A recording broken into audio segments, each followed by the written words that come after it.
Good morning, friends. So today we are going to discuss about the one machine intelligence for writing research articles and technical reports. Most of the times we do this operation manually and then we make use of only human intelligence. But now the theme of today's presentation is how machine intelligence also can be used to simplify the task of writing research articles and technical reports. So this will simplify the many things whenever we write research articles and technical reports. So we'll try to understand one by one.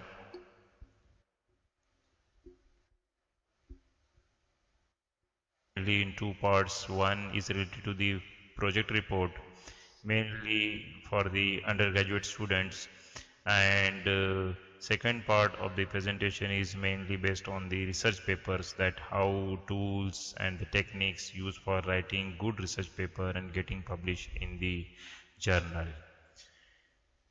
But most of the things are common in both the things.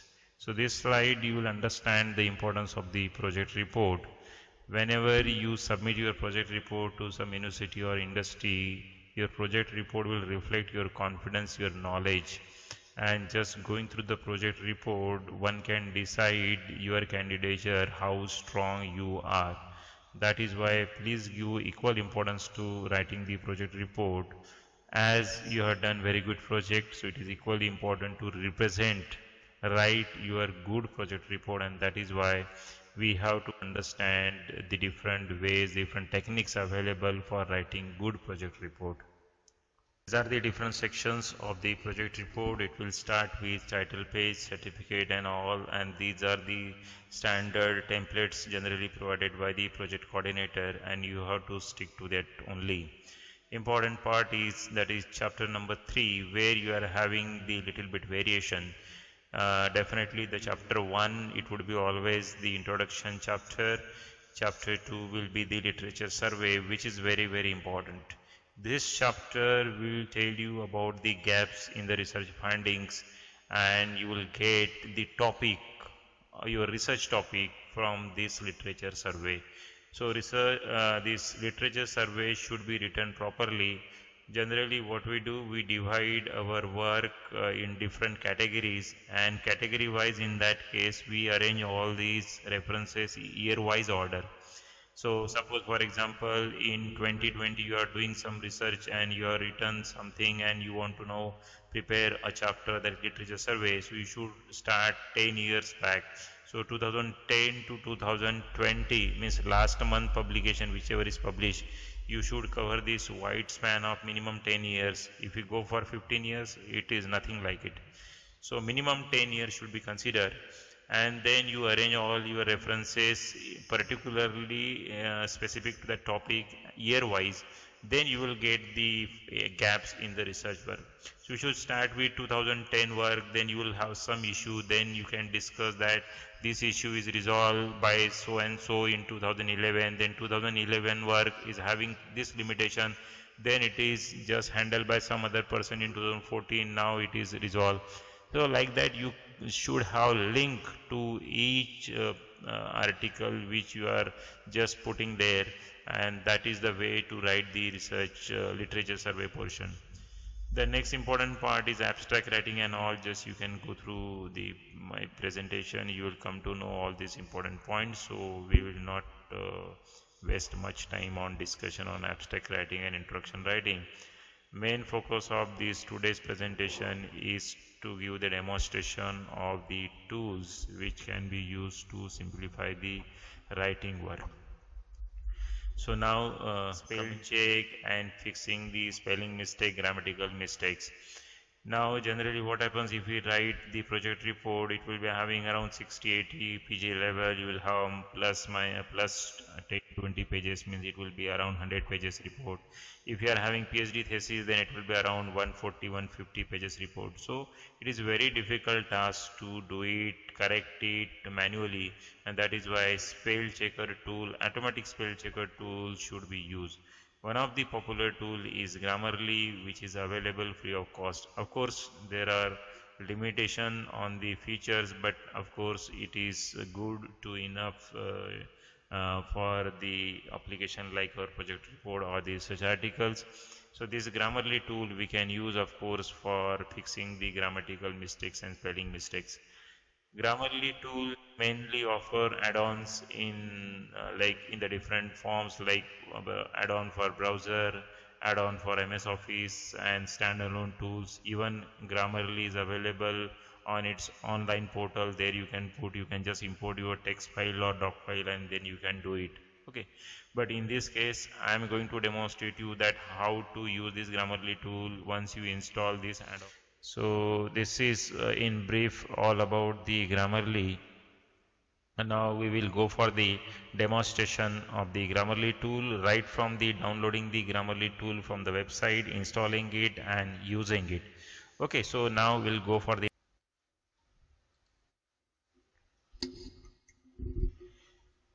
So you just search this Grammarly, you will get Grammarly website, and from that you can download the various version of the Grammarly. So you can just go through it. Okay, so if you search this, you will get on the first option itself, first window, that is MS Office plugin. If you click that MS Office plugin, you will get another window where you will have the option of download. And if you download and install it, then you will get the icon of the Grammarly available on the right hand side of your MS Office ribbon, top ribbon, and then you can use that Grammarly option.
Just now we have seen the demonstration of Grammarly tool, and we have understood that how Grammarly tool can be used for fixing the grammatical errors and restructuring sentences, references. Now the question is that why do we need references? So just I'll give you the brief idea about this. See, if you copy some content or take some idea from someone else's work, and if you are not cited, so it is the illegal practice, and that is why we have to cite, we have to refer his work or her work in our report, and that is the one of the best practice to give credit to the someone else from which you have taken the some important information. So if we are including that in the list, that is called the references, and if we are just giving some number 1 2 3 and just noting down in your main text, that we consider the citing. So generally citations are done by giving the number, in most of the times we write in square bracket, that is called the citation process, and at the end we have one list, and that list is nothing but the references. So important part of the referencing is like arranging the references. If you are having more number of references, properly maintaining the citation is very difficult and challenging task, and that is why my today's presentation is mainly based on how to use a tool to simplify this operation. So in MS Office already we are having this tool, so I am going to demonstrate you that how this tool can be used to automatically arrange all the citation numbering and each and everything and also the list, that is called the references. So we will go for the demonstration that how this tool can be used for managing the references. You can see this is the sample document I have taken. Here we will start with the introduction part. Suppose some part of this report is taken from some source. So how to get the information regarding that source, that is called the citation, and how to include in our reference list, that I am going to demonstrate. Now here you can see the some part of the text, if it is taken from some journal, say Elsevier and all. So we have to just search that. Means generally we take the content at the same instant. This referencing and citation should be done simultaneously, and that is the best way to do it. Otherwise, if we do it later stage, then there are chances of mistakes because you may forget the source information and all. So just I'll give the demonstration that suppose some research paper you have referred. We'll start with suppose say IEEE publication and some title you have given, suppose say energy harvesting and then IEEE. So we'll go to that journal paper, and then just I'll demonstrate you that how the content can be exported, citation can be exported. So you can see this is the IEEE journal paper, and in IEEE journal, even also conference paper, you can export the journal and conference citation. So you can just, this is the first window, so you will have this option. This is suppose abstract part and few text, few lines you have just taken from that source. I am not asking you to copy and paste as it is. It is the illegal practice. You are not supposed to copy and paste here. You should read that content and you should write in your own words. And but still, as you have taken the idea from that paper, it must be cited. It doesn't mean that copied as it is and pasted and you have given citation means a good practice. No, it is, after all, it's a bad practice. It's an illegal practice. So you cannot copy as it is. So you have to type in your own words. And now we assume that these 3 lines, 3-4 lines, content related to these 4 lines we have taken. Now we want to get the information regarding the citation. So here you will find the option directly cite this. So if we click that cite this option, then it will ask for the options. If you click that cite now,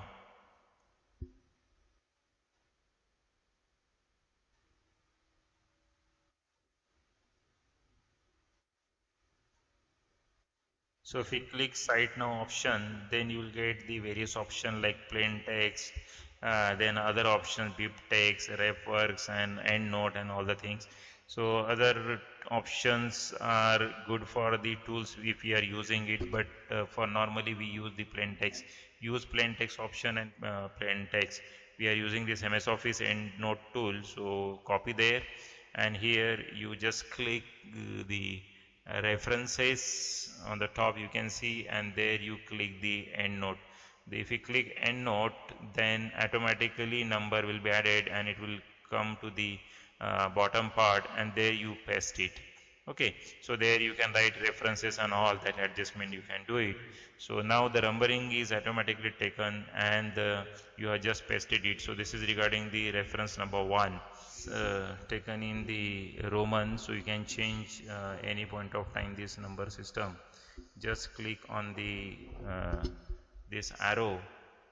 You will find that arrow on the bottom right hand side. If you click there, then you will get this option. You make it 1 2 3 4. You can click it and you can change that numbering format. Then you will get the various options like but here in AIP the problem is you will not get exported option there, and that is why you need some tools like Mendeley and all. So we'll come to that point later, that why Mendeley is required. But in most of the journals you will find this option as a export citation in text format, but if it is not in text format, then it will be very difficult. You have to use some reference managing tool. Then, but if you go through the other journals, everywhere you'll find this export citation option. So quickly I'll show you the video that how it can be exported, including even the ResearchGate. You can just export your citation in the text format and copy and paste. So you can see likewise, if we copy and paste it from citation from the different journals, and then finally you include all these references in your project report.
To your guide or some other person to just for editing, then he or she may suggest some correction, and because of that text, sometimes some portion of your report, some text, few lines may be shifted upward or downward, and in that case the order will completely change.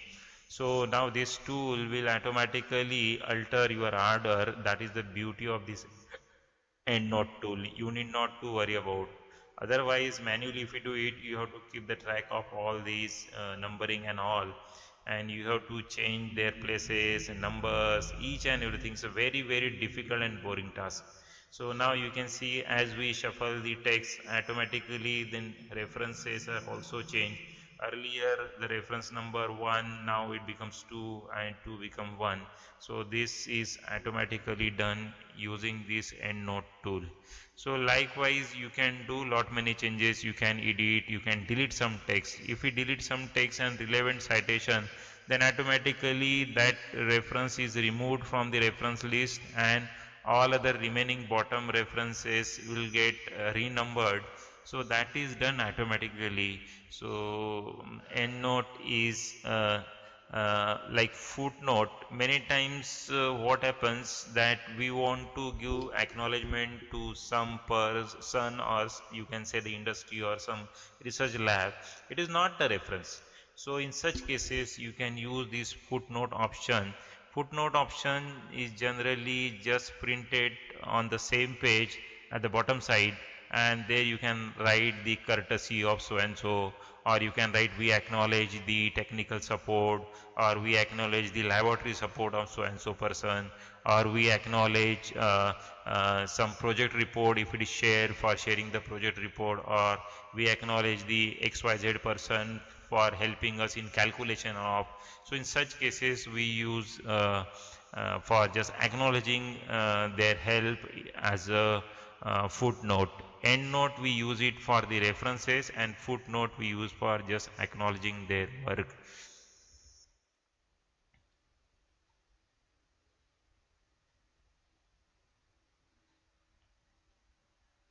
Now the next important part, that many times we suppose a referred first reference, second reference, and just after that suppose we want to include reference number 1, because we have referred some portion from paper number 1 once again. There are chances, because if we refer first 10 paper and at 11th position in that particular paragraph, you want to refer some contents of paper number 1. So in that case, then it will be very difficult, because there if you add some citation, then it will take automatically the next number. So how to resolve this issue? For that we have to use different options. So in MS Office repeated, it is a bad practice. So to avoid this, what we do, we have to always go for the option that is called cross reference. So if you search the cross reference option, if you click that cross reference, then in cross reference it will ask for the option. So there you have to choose EndNote option. The moment you click EndNote, right hand side part of that window you will get, means right hand side means at the bottom of that window you will get the list of all EndNote, means all references. Then you choose the which reference you want to use it. Once again you click it and then just make it okay. So that reference can be again used with the same number, whichever number you have given earlier, that number will appear here. You need not to worry about which number and all, it will take automatically that number. So now, just now we have seen the demonstration of the EndNote, MS Office EndNote option, how it can be used. And we have faced one problem at AIP journal. There we have seen that there was no option to export in the text form, and that is why we have to use another important tool, high-end tool, that is nothing but the Mendeley. Mendeley is a tool developed by Elsevier. Elsevier share this tool. Low-end tool is available free of cost and we can use it. This tool is having the access to your login ID, so you can manage your references at any place. You need not to have all these references on your computer only. Wherever you see it, you arrange all these references and it will be managed by the Mendeley. And there is a tool that is called Mendeley, which is used for conversion as well as managing the different references. So now please go through the demo part of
we come to an end. So I'm very much thankful to you. Please go through videos carefully and accordingly you just prepared your report and research articles.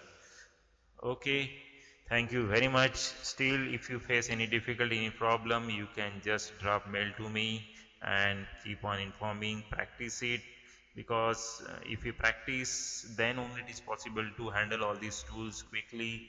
And I all the best for your future endeavor, for your end semester examination and all. Thank you very much.